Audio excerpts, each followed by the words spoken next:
एक समय में सिरिपुरम नामक एक सुंदर सा गांव था। उस गांव के हॉस्पिटल में सिद्धार्थ नामक एक आदमी डॉक्टर का काम करता था। वो बहुत ही ईमानदार था और सारे गांव वालों को दवाइयाँ कम दाम में देता था। एक दिन उस गांव में रहने वाले रघु को बहुत तेज बुखार आने के कारण वो उस गांव में मौजूद हॉस्पिटल को जाता है। डॉक्टर साहब, मुझे बहुत बुखार है। उसके ऐसे कहने पर डॉक्टर उसका जांच करके उसे दवाइयाँ लिख के देता है। इन दवाइयों को बस सुबह और शाम ले लेना, आपका बुखार कम हो जाएगा। जी डॉक्टर साहब। ऐसे वो उस डॉक्टर को पैसे देकर दवाइयाँ लेकर वहाँ से उसके घर चले जाता है। सिर्फ उस गांव का नहीं बल्कि चारों ओर पड़ोसी गांव में भी कोई हॉस्पिटल ना रहने के कारण पड़ोसी गांव वाले भी सिर्फ इसी हॉस्पिटल को आते थे। ऐसे बहुत दिन बीत जाते हैं।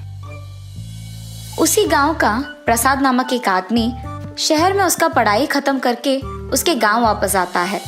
उसके पिता का सेहत बिगड़ जाता है, इतना कि वो खाना भी ठीक से खा नहीं पाते हैं। ये देख प्रसाद उसके पिता को अस्पताल ले जाता है। अस्पताल के बाहर एक बहुत बड़ी लाइन को देख वो आश्चर्यचकित हो जाता है। पापा, अस्पताल के बाहर इतने लोग क्यों हैं? वो बेटा, हमारे और हमारे पड़ोसी गांव के लिए सिर्फ ये एक हॉस्पिटल है ना, इसीलिए सभी यही आते हैं और यहाँ का डॉक्टर भी दवाइयाँ बहुत कम दाम में देता है, इसीलिए सभी यही आकर उनका जांच करवाते हैं। पापा, सच में ये डॉक्टर बहुत अच्छा आदमी है, लेकिन अगर हम यही खड़ी रहे तो सारा दिन ऐसे ही रहना पड़ेगा, इसलिए चलो हम डॉक्टर के पास जाते हैं। और ऐसे वो उसके पिता को डॉक्टर के पास ले जाता है। डॉक्टर साहब, मेरे पिता का सेहत बहुत दिनों से ठीक नहीं है, ये ठीक से खा भी नहीं पा रहे हैं। ये कहने पर डॉक्टर उनका जांच करके उन्हें दवाइयाँ लिख के देते हैं और प्रसाद डॉक्टर को पैसे देकर उसके पिता को वहां से ले जाता है। कुछ दिनों बाद सिद्धार्थ का सेहत बिगड़ जाने के कारण वो दवाइयाँ लेते हुए घर पे ही रह के आराम करता है और अस्पताल नहीं जाता है। सुनिए, क्या आपको पता है कि हमारे गांव के डॉक्टर का सेहत बिगड़ गया, इसीलिए वो अस्पताल को जाए बिना घर पे ही रह के आराम कर रहे हैं। अस्पताल में डॉक्टर को ना होते देख बहुत लोग ऐसे ही बीमार पड़े हैं और वापस अपने अपने घर चले जा रहे हैं, ये मैंने सुना है। हाँ, अगर हमारे गांव में एक और अस्पताल होता तो शायद बहुत अच्छा होता। एक ही अस्पताल होने के कारण इतने लोग बीमार पड़ रहे हैं। हाँ जी, ये तो सच है। ऐसे जब उसके माता पिता बात कर रहे थे तो प्रसाद उनकी बातें सुनता है। अगर मैंने डॉक्टर की पढ़ाई की होती तो ऐसे खाली रहे बिना इसी गांव में अस्पताल लगाकर मैं काम करता था, ऐसे वो अपने आप में सोचते रहता है। हाँ, ये सही विचार है। शहर में मेरा दोस्त तो खाली पड़ा है ना, उसे तो इस गांव में कोई नहीं जानता है, तो अगर मैं उससे बोलूंगा कि वो डॉक्टर की तरह इस गांव में आ जाए तो हम लोग खुद से इस गांव में एक अस्पताल शुरू कर सकते हैं। वैसे भी इस डॉक्टर का हालत तो ठीक नहीं है, तो सारे बीमार लोग मेरे दोस्त के अस्पताल को ही आएंगे। मुझे तुरंत ये बात अपने दोस्त से कहकर उसे गांव बुलाना होगा। ये फैसला करके वो शहर में मौजूद उसके दोस्त के पास जाता है। अरे विक्रम, कैसे हो तुम? मैं ठीक हूँ प्रसाद, तुम कैसे हो? अरे विक्रम, मैं भी ठीक हूँ। सुनो, तुम्हें मेरे साथ मेरे गांव आना होगा डॉक्टर बनके।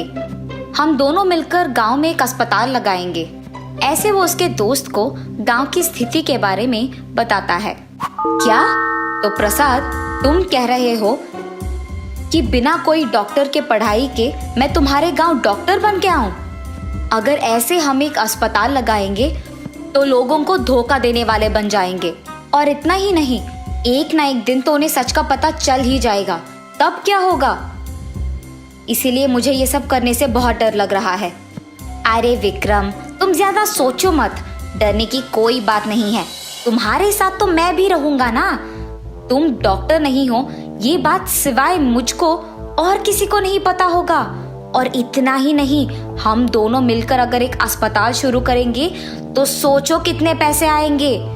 इसीलिए ज्यादा मत सोचो, बस मेरे साथ आ जाओ। और ऐसे वो उसके दोस्त को उसके साथ गांव ले जाता है। गांव वालों के साथ साथ अपने माँ बाप को भी झूठ कहता है कि उसका दोस्त एक डॉक्टर है और वो दोनों मिलकर एक अस्पताल शुरू करते हैं। उस गांव में असली डॉक्टर सिद्धार्थ का सेहत बिगड़े रहने के कारण सभी नए अस्पताल को जाने लगते हैं। सब कुछ प्रसाद की योजना के अनुसार जाने के कारण उसे बहुत खुशी होती है। कुछ दिन बाद सिद्धार्थ का सेहत ठीक हो जाने के कारण वो वापस अस्पताल जाने लगता है। बीच रास्ते में एक नए अस्पताल को देख उसे बहुत खुशी होती है। अरे, ये तो एक नया अस्पताल है। ये देख मुझे बहुत खुशी हुई। अब से बीमार लोगों को सिर्फ मेरे अस्पताल के बाहर लंबी लाइन में खड़े होने की कोई जरूरत नहीं है। वो लोग तो यहाँ भी आ सकते हैं। ये सोचकर वो उसके अस्पताल जाता है। एक दिन जब विक्रम और प्रसाद मिलकर अस्पताल जा रहे थे, बीच रास्ते में विक्रम फिसल के नीचे गिर जाता है। इस कारण उसका पैर बहुत दर्द आता है, इतना कि वो वापस उठकर खड़ा नहीं हो पाता है। प्रसाद, यार मुझे बहुत दर्द हो रहा है, मैं उठ भी नहीं पा रहा हूँ। ऐसे उसका पैर पकड़ के जोर जोर से चिल्लाने के कारण सारे गांव वाले उसके पास आते हैं। अरे डॉक्टर साहब, क्या हुआ आपको? इतने जोर से क्यों चिल्ला रहे हैं? अरे रे कुछ नहीं, डॉक्टर साहब फिसल के नीचे गिर गए ना, इसीलिए उनको बहुत दर्द हो रहा है। अस्पताल जाने के बाद जब दवाइयाँ ले लेंगे तो ठीक हो जाएंगे। प्रसाद, तुम अब भी झूठ बोलने की कोशिश कर रहे हो। इस झूठ में तुम्हारा साथ देने के कारण ही मुझे ये हुआ होगा। इससे पहले कि तुम्हें भी मेरे जैसे कुछ हो जाए, हम सबको सच बता देते हैं कि मैं एक असली डॉक्टर नहीं हूँ। ये आप क्या कह रहे हैं डॉक्टर साहब?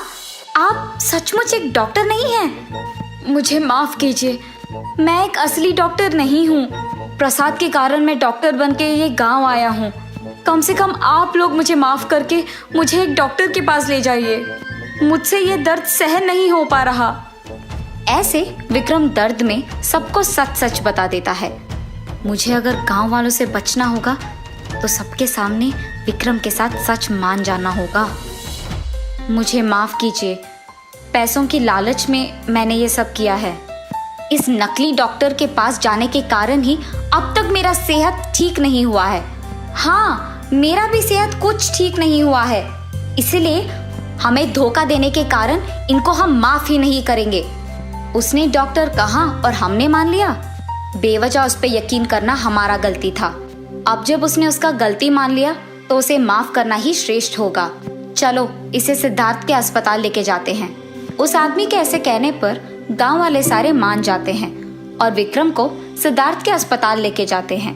सिद्धार्थ को सब कुछ सच बता के उसे उस अस्पताल में छोड़ते हैं। तब से उस गांव में जो भी बीमार होता है वो कोई ऐरे गहरे पे यकीन किए बिना सिद्धार्थ के अस्पताल जाते हुए वहीं से दवाइयाँ लेके खुशी से जीते थे।